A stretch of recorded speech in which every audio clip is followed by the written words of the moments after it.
What if life was never meant to be? 1. What if it was only meant to be played with grace, curiosity, and a hint of divine laughter? Alan Watts once said, "The meaning of life is just to be alive.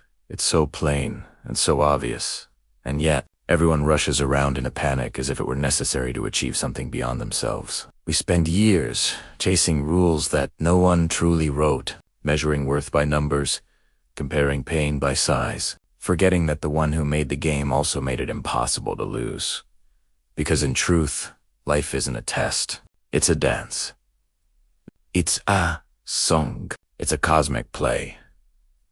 And you are both the actor and the stage. If you listen closely enough, you might realize the universe is not serious. It's creative. It's not asking you to perform. It's inviting you to participate. So before we go deeper into these easy, yet eternal rules, pause and ask yourself, have you been playing or pretending? And as you reflect, if these words touch something in you, something soft, something ancient, then let this not be just another video. Share your reflection in the comments. Tell me what you see when you stop trying to win, because your insight might be the line someone else was waiting to hear today. And if you wish to keep exploring the beautiful mystery of this human game, subscribe, not for more content, but for more consciousness. Now, let's begin the first rule, the one that changes how you see everything. Chapter 1. Stop trying to win. The first rule is the one almost everyone forgets. Stop trying to win the game of life. Because the moment you try to win, you've already lost sight of what it means to play. You see, winning implies there's an ending, a finish line, a final scoreboard, a point where you finally arrive. But what if there is no such place? What if arriving is an illusion? A story told by the ego to make itself feel important. Alan Watts used to say that our tragedy is not that we play the game, but that we forget it is a game. We forget that no one told us to race. We simply started running because everyone else was.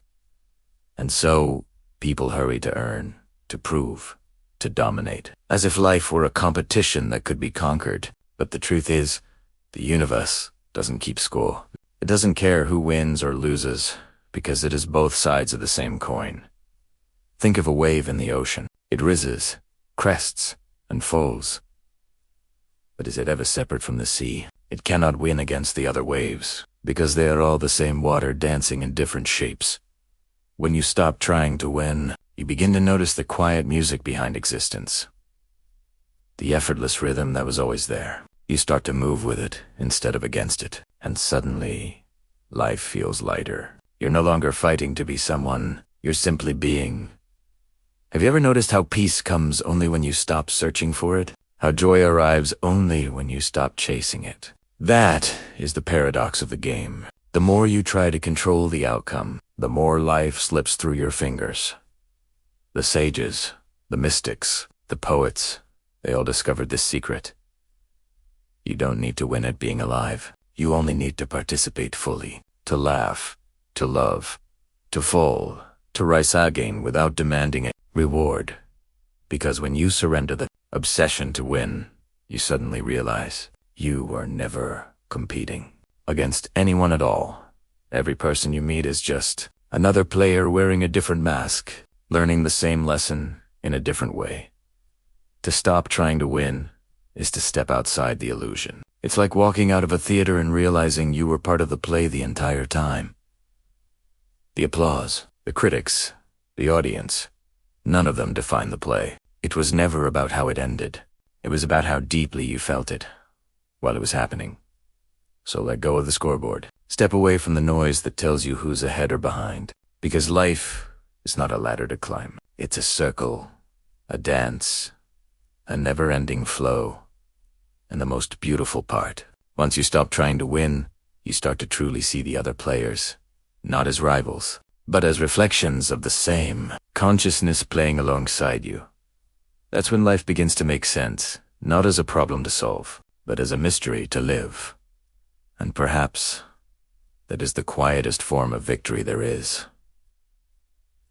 To stop keeping score and simply play. Chapter 2. Remember, it's all play. The second rule is simple. yet the hardest to live by. Remember, it's all play. Not just the laughter, not just the music, but also the tears, the uncertainty, the mistakes, the chaos. Every emotion, every rise and fall, all of it is part of the same divine game. But somewhere along the way, we grew up and were told that life was serious business. We were taught that success matters more than wonder, that results are more important than rhythm. So we learned to wear masks. We learned to call our joy childish, our curiosity unproductive, and our mistakes failures. And in doing so, we forgot the art of play, the very essence of being alive. Alan Watts once said, "This is the real secret of life. To be completely engaged with what you are doing in the here and now, and instead of calling it work, realize it is play." But you see, the ego hates that idea. It wants to turn play into progress. It wants to measure, to label, to claim achievement. It wants the world to notice. The soul, however, it dances without a destination. It paints without needing praise. It plays simply because it loves to feel life. Move through it. Think of a child lost in the act of drawing, not to sell the painting, not to prove talent, but because the colors speak to them in secret ways. That's the spirit of existence, creation for the joy of creating. The universe itself plays spinning galaxies, growing forests, building worlds only to dissolve them again, not for gain, but for expression. And you, being a part of that same universe, were never meant to be a worker in a cosmic factory. You are a player in an eternal dance. Have you ever noticed that the people who seem most alive are those who take life the least seriously? Not because they don't care, but because they trust that even the storms are part of the song. The wise ones laugh in the middle of their sorrow, not because it doesn't hurt, but because they see the beauty in the pattern, the balance in the chaos. When you remember it's all play, even your pain begins to transform. It's no longer a punishment. It becomes a teacher. Your failures turn into experiments. Your losses become lessons. And your moments of joy, they stop being escapes and start becoming prayers. The game of life doesn't ask for perfection. It asks for participation. It asks you to show up fully, to feel, to fall, to laugh, to begin again. Because when you play sincerely, life reveals its secret humor. It starts whispering to you that nothing you ever do is wasted, that even your waiting has meaning. So stop rehearsing. Stop holding your breath until the right moment. You are already in the dance, and the music is already playing. You don't have to know every step. You don't have to move gracefully. You only have to stay in rhythm with what is real. This moment, this breath, this pulse of being. To live is to play. To forget is to fall asleep. To remember, that is awakening. And maybe that's the great paradox of all spirituality. The moment you stop trying to be spiritual and simply play with existence, you become truly awake. Chapter 3. Don't take the roles too seriously. The third rule is one that saves you from forgetting who you are. Don't take the roles too seriously. Every morning you wake up and step into a costume, the role of a parent, a friend, a worker, a teacher, a dreamer, a believer, and each of those masks has its own lines, its own stage, its own applause. But somewhere behind all those faces, there is the watcher, the quiet awareness that observes them all without needing to be any of them. Alan Watts once said, "We are all just playing parts in a cosmic drama, and the play goes wrong only when we start believing it's real. The world, you see, is a grand theater, and you are the actor and the audience. You forget, for the sake of experience, that you were the one who chose the script in the first place. The pain, the joy, the heartbreak, the triumph, you wrote them all, not to punish yourself, but to feel what it means to live through them. Yet, the moment you mistake the mask for your face, the play turns into a tragedy. You begin to defend your role, to argue, to compete, as though your temporary character was the entire truth of your being. But the truth is, no matter how real the performance feels, you remain untouched behind it, just as the actor remains themselves even after the curtain falls. Have you ever noticed how people suffer most when they cling to their identity? When they say, "I am this," or "I could never be that." Every label becomes a wall between who they think they are and who they truly could be. To play the game of life wisely is to wear your masks lightly, to love your roles, but never confuse them with your essence. Because one day, all the masks will fall, titles, names, achievements, beliefs. They'll scatter like petals in the wind, and what remains is the same still presence that watched them come and go all along. Alan Watts often compared life to a piece of music. You don't play a song to reach the final note. You play it to feel every sound as it passes. In the same way, you don't live life to complete a role. You live it to express the mystery through it. So play your part beautifully, fully, sincerely. But when the curtain closes, bow gracefully and let go. The audience claps, the lights dim, and the next act begins. You are not the name they call you. You are not the face in the mirror. You are the silence between your thoughts. The awareness that dreams even when you sleep. When you stop taking the roles too seriously, something incredible happens. You begin to see everyone else's masks too. And instead of judging them, you understand them. Because they, too, are acting out their lines, trying to remember who they are beneath the costume. That is compassion, not pity, not superiority, but seeing through the illusion while still loving the play. So wear your role lightly. Smile at the drama. Forgive the mistakes. They're part of the performance. And when you remember that none of it is ultimate, life becomes what it was always meant to be. A divine comedy, not a cosmic tragedy. Chapter 4.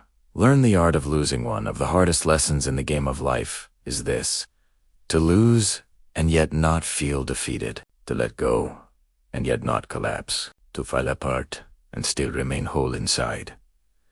You see, life is not about winning. It never was. It is about playing. The game was never meant to crown champions, but to awaken awareness. Every gain hides a loss, and every loss carries a hidden gift. But our minds, trained to cling, to measure, to possess, see loss as failure. And so we suffer, not because of what we lose, but because of what we refuse to release. Alan Watts once said, "The more you try to hold on to life, the more it slips through your fingers. It's like trying to grab water. The tighter you squeeze, the faster it runs away. To live freely, you must learn to let go gracefully." The art of losing is not a sad resignation, but a dance with him. It is the wisdom of knowing that everything you love, every face, every memory, every season, was never meant to stay. When you understand this, loss no longer feels like punishment. It becomes transformation, the shedding of what you are not, so that what you truly are can emerge. Think of autumn. The trees lose their leaves, not in despair, but in quiet acceptance. They do not mourn the branches left bare. They trust the spring that will come.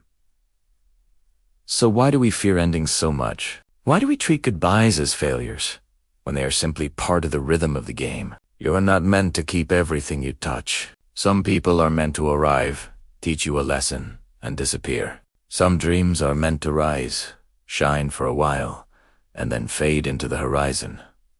If you cling, you suffer. If you flow, you grow. Alan Watts often reminded us that dying in every small way is an essential part of living. We die to our past selves every day, and when you stop resisting that, life becomes light again. Imagine if a wave refused to fall back into the ocean. It would never realize that it was the ocean all along. You, too, are that wave. Each loss, each ending, is the ocean calling you home, back into something greater than the temporary shape you once were. To learn the art of losing is to become intimate with life. It's to say, yes, this too will pass, not with bitterness, but with a quiet smile of understanding. You see, everything you lose returns in a new form, a lesson, a piece, a maturity, a space. The hands that once held tightly learn to open wide, and in that openness, life pours in again, fresh, surprising, beautiful. When you lose without fear, you gain something eternal. Freedom, the freedom to love without ownership, to dream without demand, to live without constant control. So when life takes something away, don't rush to fill the gap. Sit with Italiano. Let the silence teach you what the noise never could. In that emptiness, you will hear the whisper of your own vastness, the part of you that was never touched by loss at all. To master the game of life, you must become fluent in endings, because the player who knows how to lose has already discovered how to win.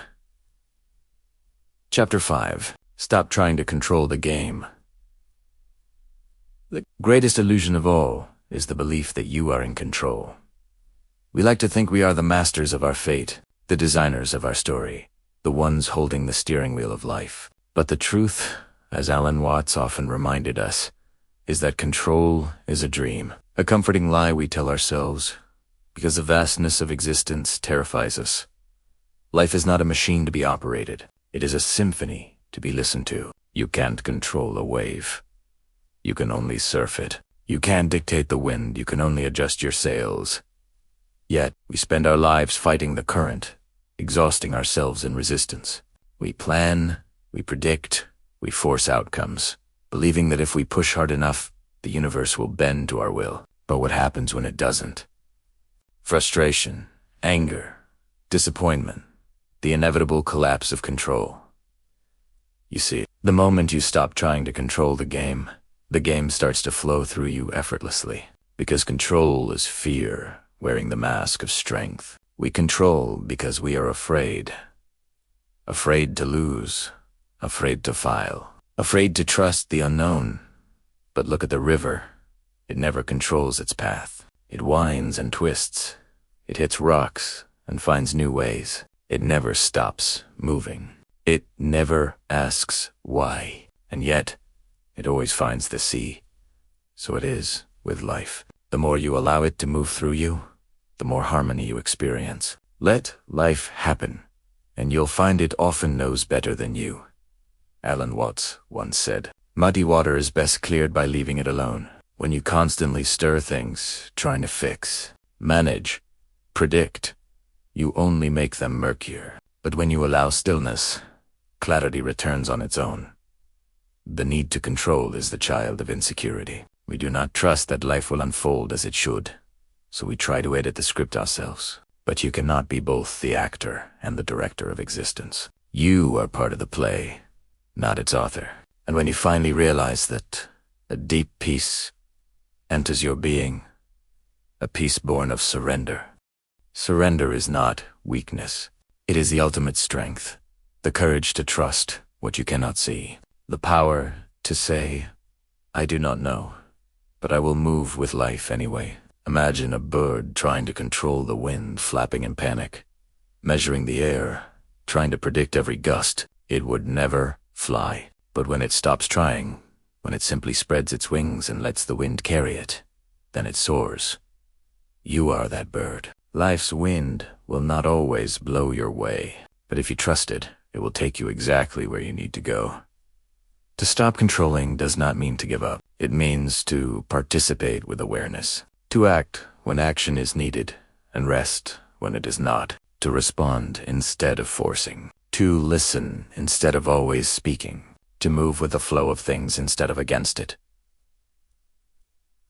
When you loosen your grip, you will notice something miraculous. The game begins to play itself through you. The right people appear, the right doors open, the right timing unfolds. You no longer chase. You attract. You no longer struggle. You synchronize. Control was never freedom. It was the cage that kept you from flying. Let it go. Trust that the same intelligence that makes stars burn and oceans breathe also moves through you. You are not a player separate from the game. You are the game. And when you realize that the need to control dissolves like mist in morning light, that is when the real magic begins. Chapter 6. Become the game itself. There comes a moment in every seeker's path when the question changes. It is no longer, how do I win? But who is it that's playing? You see, the great secret hidden behind all these teachings is that there was never a separate player at all. There was only life disguised as you. Alan Watts would often remind us, you are not a stranger in this universe. You are the universe, expressing itself as a human being for a little while. Think about that. You are not in the game. You are the game. The dreamer dreaming itself. The wave, remembering it's part of the ocean. The idea of me and life being two different things is the original illusion. It's like a dancer trying to dance separately from the dance. You cannot, because the dance is the dancer. Every struggle you've faced, every victory you've claimed, every loss that broke your heart was life talking to itself, learning, expanding, evolving through you. And once you see that, the anxiety to win disappears. The pressure to succeed dissolves. You start to laugh because you realize it was all just a beautiful performance. You were never supposed to control the game or escape it or even master it. You were meant to become conscious within it, to play joyfully, to fail gracefully, to love fiercely, and to experience the full spectrum of being alive. Imagine an actor so immersed in his role that he forgets he's acting. He suffers, he triumphs, he breaks, and yet, the moment the play ends, he bows, smiles, and remembers who he truly is. That's enlightenment, the remembrance of your eternal self after the play of personality. Alan Watts once said, to be free from the game is to realize that you are it. Freedom is not found in escaping the world, but in seeing that the world was never separate from you. The river does not fear the ocean. The flame does not mourn when it merges with the sun. And you need not resist when life asks you to dissolve into something greater. When you become the game itself, every loss becomes a lesson. Every fall becomes a rhythm. Every ending becomes a doorway back to beginning. Then, suddenly, you stop chasing meaning. You start being meaning. You stop asking, what should I do? And start asking, how can I love this moment more fully? The game continues, yes. But now you play with lightness. You laugh more. Easily, you forgive more quickly. You create without attachment, because you finally understand there is no you versus life. There is only life, playing, exploring, and awakening through you. And when you see this, when you truly feel it in your bones, something extraordinary happens. You no longer seek purpose. You are purpose. You no longer ask for peace. You become peace. You no longer fear death. You understand it. You've merged back with the game, not as a competitor, but as the consciousness that invented it for its own joy. So play beautifully, play sincerely, but remember, you are not here to win. You are here to wake up. And so, my friend, after all these words, all these reflections, perhaps you've begun to see what Alan Watts was really trying to tell us. That life was never a problem to be solved, nor a mountain to be conquered. It was a melody to be heard, a wave to be danced upon, a game to be played with wonder. You were never meant to figure it all out. You were meant to experience it. Every victory, every heartbreak, every quiet dawn, each one was life inviting you to play again. When you stop taking the game so seriously, you rediscover your innocence. You laugh at your mistakes. You forgive the past. And you begin to move, not from fear, but from freedom. The truth is, the game was never against you. It was you, all along, hiding from yourself behind different masks of time. And now that you remember, you can play differently. You can love without keeping score. You can give without expectation. You can lose without losing yourself. If this message found you, perhaps it's because you are ready to see life not as a burden, but as a divine play, a cosmic hide-and-seek between the soul and its own reflection. And as you step away from this video, carry one quiet realization with you. You are both the player and the playground, the seeker and the sought, the question and the answer. Now tell me, what lesson do you think life is teaching you right now? Share your reflection in the comments below. Your insight might be exactly what someone else needs to hear tonight. If these words resonated with you, remember to subscribe so this journey of self-discovery continues together, one awakening at a time. And in the next video, we'll explore something even deeper, the hidden power of stillness, what Alan Watts really meant by letting go. Because sometimes the wisest move in the game of life is to stop playing for a moment and simply watch as life plays itself